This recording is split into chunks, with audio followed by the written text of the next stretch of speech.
Ben Eubank, what a circus.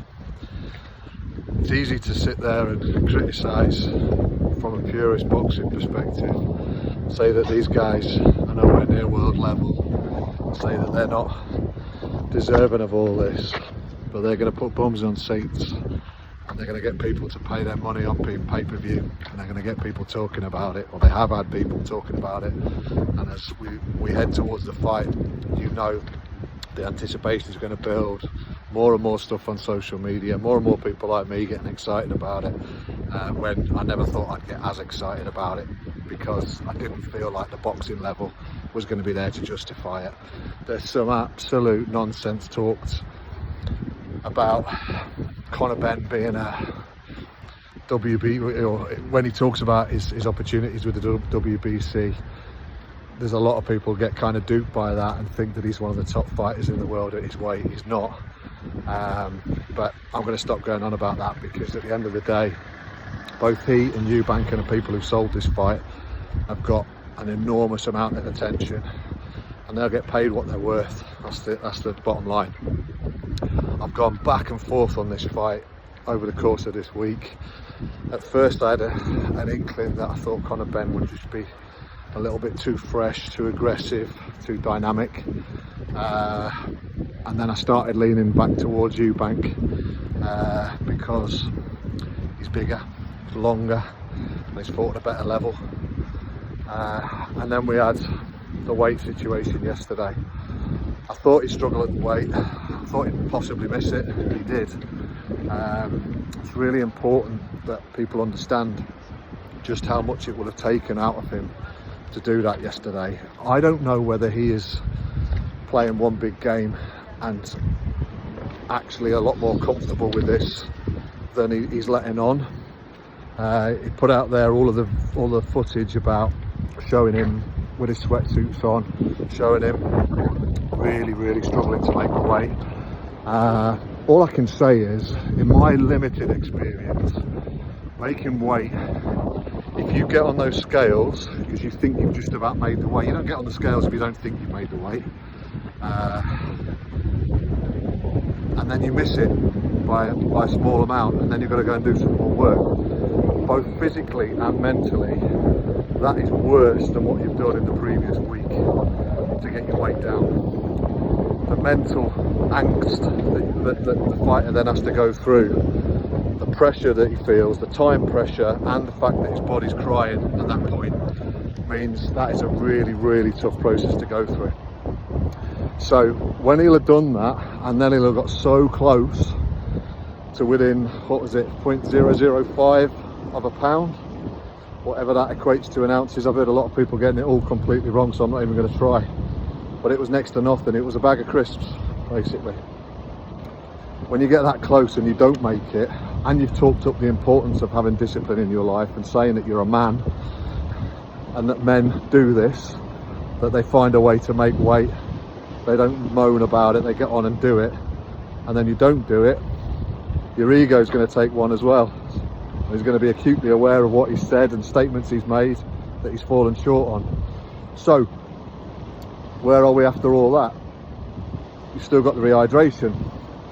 So he then had the limitation of only being able to add another just under 10 pounds between about midday yesterday and 9 a.m. this morning.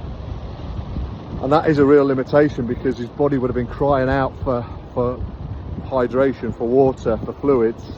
And those first few fluids that he'd have taken on, which you do gradually, literally sipping to start off within the first hour and then build it up from there, his body would have put on 5, 6, 7 pounds in no time at all.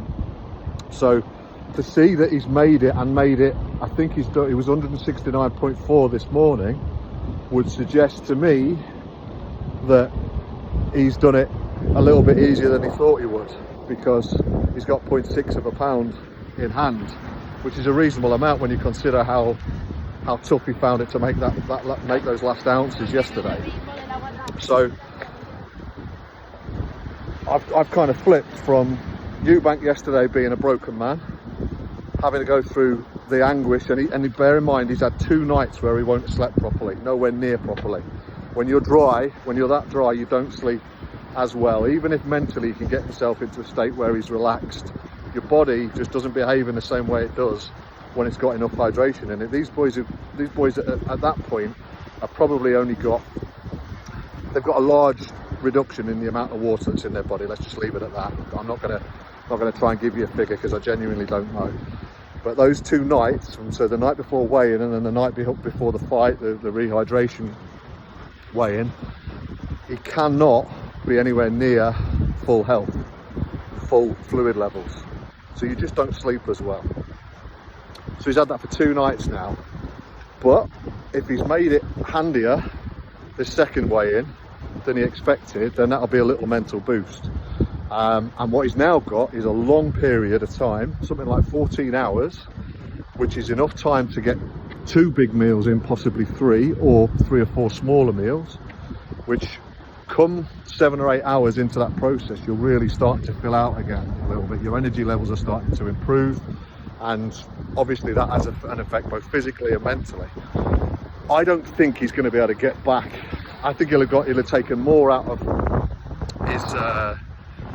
his body and more out of his head, his mental well-being, than he expected to have done in the last 48 hours, because I genuinely think he thought he was going to make weight. I think that's been a massive blow, both physically because of the extras that he had to do, and the stress and the angst, and that all takes energy out of your body. Like the waiting time before a fight takes a lot out of the fighter's body, and as a fighter gets more experience, they learn how to relax, they learn how to put the fight out of their mind, the weight, any of the stress that they feel, and they learn how to just let it go, so that they're fueled and they're ready before the fight, rather than sat there worried about stuff as inexperienced fighters will do. 7, 8, 9 hours energy does sap you. And so if you can do 7 or 8 rounds of sparring as an amateur in training, in 7 threes, let's say, and you've then got to do 3 threes, then you'd think you'd be able to do it easy. But one of the reasons you can't do it as easy as you think is because you've had all of the pressure of the weigh-in, the pressure of the fight, the pressure of waiting for the fight, maybe the pressure of the draw, for example, in amateur boxing. So that takes rounds worth of energy out of your body. It means that you can't just fight forever. You can't go and do the 6s, 7s, 8s that you can do in training sessions. And the same will be true of Chris Eubank. He's got 12 rounds ahead, 12 rounds of boxing, and when you're depleted, it's going to be a really, really tough ask for him to have enough energy to not only last 12 rounds, but also to have the punch resistance that's required in those early rounds when Conor Benn's going to be flying at him. So what do I think the consequences of all this are? I think Eubank's had a tougher week than he expected. I think Conor Benn's had an easier week than expected, and I also think he's blowing up. He's up to 165 kilos this morning from 156 yesterday, so he's piling on the weight. They're saying that he's comfortable at the weight he's at, well beneath the middleweight limit, because he's come up so much. But actually, what that tells me is he's 165 this morning. For the fight tonight, he's going to be 170 plus. So I don't think there's going to be as big a weight difference as people think there was going to be. But is that going to take away from his speed, from his dynamism, from his ability to close down the distance? Whereas Eubank, this morning, I think he's probably got a little bit more in the tank than I thought he would have, but I still think he's going to be running on empty. I still think he's only really got 4 or 5 rounds in him of high intensity combat. And even then, there's big question marks over whether those 4 or 5 rounds he'll have the punch resistance and the strength, and whether he'll be able to take the shots that Conor Benn is without a doubt going to land on him, as well as he would normally have done if he'd have been full, if he'd have had a full tank of energy, a full tank of fuel. So I'm kind of gone a little bit towards Eubank at times this week, but I think the upshot of all of this is that Conor Benn is in the best position. Now, how will the fight play out? If I was going to take a guess, I would say Conor Benn's best chance is to close the distance and to get inside, so basically to make it a phone box fight, rather than try and box at mid-range, because obviously Eubank has reach, and Eubank's best shots are generally using the jab, which is not bad. If you think back to the Liam Williams fight, he knocked Liam Williams down twice with jabs in that, maybe even 3 times. I think Williams was shot, but Eubank's jab is underestimated in my opinion, and underrated by many people. I don't think he gets enough credit for it, so that is going to be a key punch in this fight, because he's going to need to be effective with long straight shots to keep Conor Benn at range. The problem for him, in my opinion, is that Conor Benn, in his best performances, and no one can tell how good he was without being basically juiced, without being under the influence and benefiting from taking performance enhancing drugs. No one could tell for sure, but when he had his most impressive performances, if you look at particularly the Chris Algieri fight, he closed distance so well. One of the really difficult things to master as a boxer is to be able to step in, not just your front foot, but your back foot, your front foot, your back foot, your front foot. So a combination of steps to move closer to your opponent without them catching you on the way in. And you've got to be smooth, and you've got to be very quick, and you've got to be very well coordinated with those movements at the same time as throwing shots. Conor Benn's pretty good at that. So I think there's 2 ways that this fight could end. One is that Eubank could catch him on the way in with the uppercut, because he'll use the jab to maintain distance, and if he hides the uppercut and then gets the uppercut out when Conor Benn's least expecting it, there's a good chance that he can catch him. But the more likely, in my opinion, is that Conor Benn closes the distance quickly with that footwork that I nearly tripped up there, but I clearly don't possess. And I think Conor Benn will close that distance and start to get to Eubank. And when he lands on him, I think he's going to hurt him. Even if they're not one-shot knockout punches, I think an accumulation with the intensity that Conor Benn generally boxes and throws shots at, I think that's what's going to do for Eubank, is the work up close. And I think Conor Benn's footwork is good enough to get him in close. So I'm going to go for Conor Benn in probably 5 or 6 rounds. I don't think it will go bang early, because I think they'll both be smart enough to be wary of big shots. There's a lot on the line here. They're not brilliant boxers, they're not brilliant boxing minds, but I think they know enough and are capable enough to be able to stay out of trouble in the first couple of rounds.